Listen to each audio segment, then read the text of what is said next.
McLaren's 720S Coupe is the first of a new wave of supercars from the fastest-growing British supercar manufacturer. Replacing the 650S Coupe, the car that evolved from McLaren's comeback performance car, the MP412C, the 720S heralds the second generation of offerings under its Super Series umbrella. That means it sits in the middle of McLaren's range, between the Sports Series models that includes the 570S, and Ultimate Series halo cars like the replacement for the P1, which is currently in development. Key rivals include the Ferrari 488 and Lamborghini Huracan, but the McLaren has a couple of key advantages over both, at least for show-offs. One is the carbon chassis McLaren uses in place of the aluminium typically expected at this price point. The other is its trademark upward-opening dihedral doors. Radical looks for the McLaren 720S Coupe. Another, depending on your taste, is a bold new design language that makes every other car in the class seem desperately conservative. Those controversial eye socket headlamps, for instance, double as air intakes. The job of lighting the road is taken care of by a slim bar of LEDs that hovers above the chasm. Air intakes you'd expect to see feeding the rear side-mounted radiators on a supercar are hidden behind a second door skin. McLaren 720S Coupe is easier to live with. The result is a car that appears outrageously impractical, when in fact it's arguably the most usable contender in its class. The new carbon chassis structure features a radically lower sill, like the 570S, meaning it's much easier to get in and out of than the 650S ever was. And the doors open high, but stay close to the body, requiring 155mm less room per side than before, making parking in tight spaces less difficult. Building its case further, the 720S also manages a relatively impressive 26 miles per gallon and offers a surprising amount of luggage space, not only in the front, which is good for two aircraft cabin-sized rolling cases, but behind the seats too. Spread your cargo between the two areas and you've got more space than in the boot of a Ford Focus. With its clever suspension incorporating hydraulic roll control, the 720S also rides as well as, if not better than, the mainstream Ford overall but the sharpest intrusions. The 650S was famed for its composure too, but the newcomer's next-generation version of the suspension system employs more sensors to help it react more quickly to changes in the road and improve comfort and handling. Enthusiastic drivers step this way. Compared with the 650S, there's a meatier feel to the beautifully communicative steering thanks to revised front axle geometry that also massively improves stability under hard braking. Use all of the performance and you'll be doing plenty of that. McLaren has stuck with the 7-speed dual-clutch gearbox but enlarged the twin-turbo V8 from 3.8 to 4.0 liters, pushing power from the 650 horsepower of its predecessor to 720 horsepower, hence the name. Getting from rest to 62 miles per hour takes just 2.8 seconds, and 100 miles per hour requires only 7.8 seconds compared with 3.0 and 8.3 in the rival Ferrari 488, partly because the traction is so strong, even though power is channeled solely through the rear wheels. With so much power on tap though, there's plenty of scope for breaking the tire's grip on the road, and it's something even drivers who aren't as well versed in high-speed car control can experience by using the drift control feature. Essentially a variable threshold escape system, it's adjusted by sliding your finger left and right across a graphic on the multimedia screen. The verdict: supposing you fall for the bold styling, the only real flies in the 720S ointment are a list price that pushes beyond £200,000, and a slightly disappointingly muted exhaust note. An optional sports system definitely improves matters, but a Lamborghini Huracan and Audi R8 V10 both sound substantially more exciting and cost substantially less. On balance though, the 720S Coupe is a brilliant way to kick off McLaren's second wave of new Urus supercars. Solo diesel engine available from launch, plug-in hybrid expected to join the range soon. The Kia Optima saloon has just one engine available at present, a 4-cylinder 1.7-liter diesel, which offers 139 bhp and 340 Nm of torque. It can be paired with either 6-speed manual or 7-speed automatic transmissions, dependent on the trim you choose. It's no sports car, but there's enough power to accelerate quickly away from the lights, and 0.62 miles per hour can be covered officially in 10 seconds if paired with the manual, or 11 seconds with the auto gearbox. Apart from when accelerating hard, the auto transmission offers timely and smooth gear changes, plus there are shift paddles on the steering wheel so you can intervene when needed. Quiet and refined 99% of the time, the engine is excellent at cruising speeds. Running costs are on par with the competition with an official combined fuel economy of 67.3 miles per gallon and CO2 emissions as low as 110 GkM. Plug-in hybrid expected later in 2016. A plug-in hybrid will join the range later in 2016 and is set to offer an electric range of about 33 miles with a total output of 202 bhp and 375 Nm of torque, courtesy of a 2-liter petrol engine and small electric motor.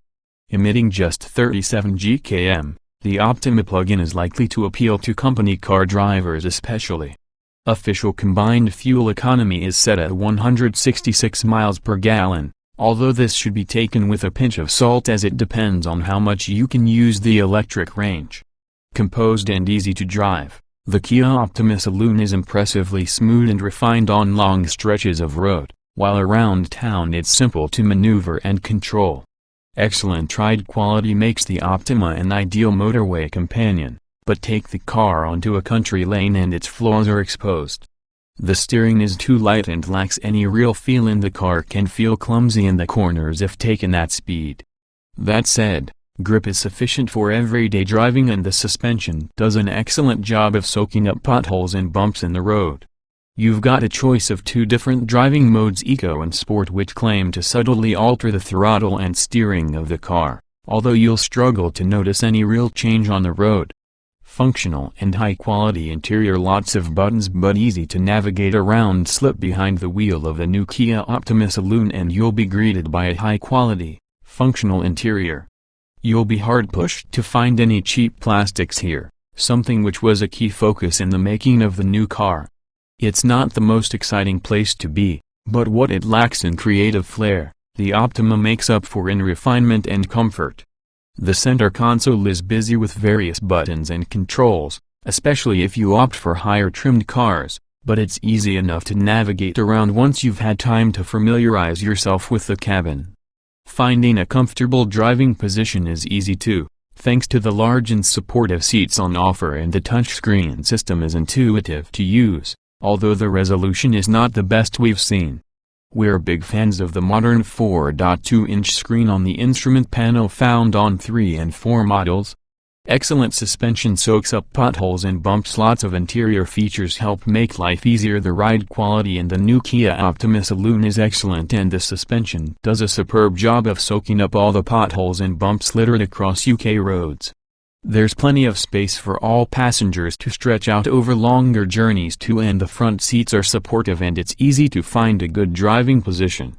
If you opt for a top-of-the-range car, the panoramic sunroof gives the cabin a light and airy feel, plus in the rear there are window blinds, aircon controls and heated outer seats too. Standard features like automatic lights and wipers, cruise control, dual-zone aircon and sat-nav will also make life easier out on the road. We were particularly impressed with the adaptive cruise control on 4 cars while on test, ideal if you spend a large part of your commute on the motorway, and the upgraded Harman Kardon sound system offers excellent sound quality.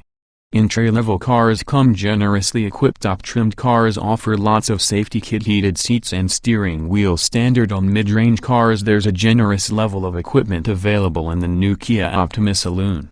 Every trim offers excellent value for money, and buyers currently have 3 grades to choose from, 2, 3 and 4. GT line and GT versions are expected to be added to the range later in 2016. Standard Kia Optima equipment in base spec to the Optima comes with a wide range of key equipment including 17-inch alloys, automatic lights and wipers, cruise control, Bluetooth connectivity, electric folding door mirrors, DAB radio, 6 speakers, black cloth upholstery, a leather-trimmed steering wheel and tinted glass.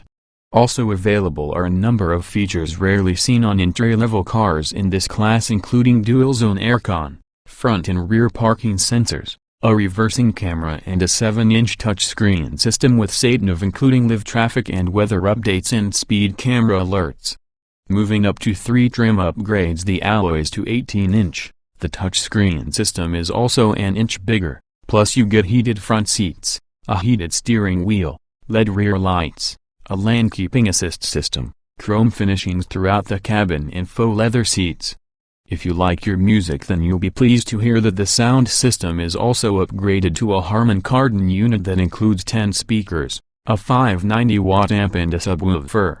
We were particularly impressed with this system on test.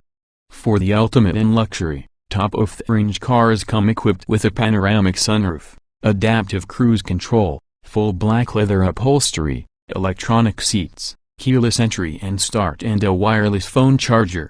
If you pick a 4 model, you also get the latest in headlight technology with eye-catching Bixenon lamps as standard which move with your steering, plus headlight washers and automatic high beam. Those in the rear are well catered for too, with heating for the outer seats and blinds for the windows. More safety kit is available on top cars, including an automatic parking system that will maneuver the car into parallel and perpendicular spaces. There's also a 360-degree camera and blind spot monitoring with rear traffic alert, ideal if you're reversing out of a parking space with limited visibility. Optional Kia Optima accessories. Unlike many of its rivals, Kia doesn't offer a wide variety of option packs or personalization extras for its cars. You can add a few practical features like bumper protection plates, a tow bar, boot liners and mud guards, though. Plus there are numerous paint options available. The Kia Optima Saloon scored a full 5-star crash test rating when it was tested by Euro NCAP late in 2015, and all cars come equipped with tire pressure monitoring, ISOFIX mounting points, hill start assist, numerous airbags and an alarm as standard. Mid-range cars also get lane departure warning system and a speed limit display system that comes in handy when traveling on unfamiliar roads. You get a suite of advanced safety systems if you opt for top-of-the-range 4 cars, including an autonomous emergency braking system, automatic high beam and blind spot monitoring with rear cross-traffic alert that notifies you of unseen cars when changing lanes or pulling out of junctions or parking spaces. To avoid any bumps or scrapes in your local multi-story, all cars come equipped with front and rear parking sensors and a reversing camera.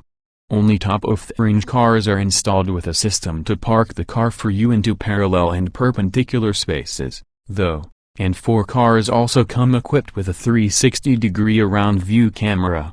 Boot space not as big as rivals, plenty of storage options available. This latest-generation Kia Optima Saloon is a practical car with plenty of ideal storage options around the cabin for all of your personal items. The highlights include a rear armrest, door pockets, a large center cubby, cup holders and sunglasses holder. Boot space has grown by just 5 liters up to 510 liters, so the Optima still lags behind the Volkswagen Passat and Ford Mondeo. The opening has been made bigger though, making it easier to place larger items inside. There's still easily enough space for the family holiday or weekly shop, plus there are metal hooks to help secure more fragile items. Front and rear USB ports mean both you and the kids can have various devices charging for long journeys, plus top-spec cars come with a wireless charger too.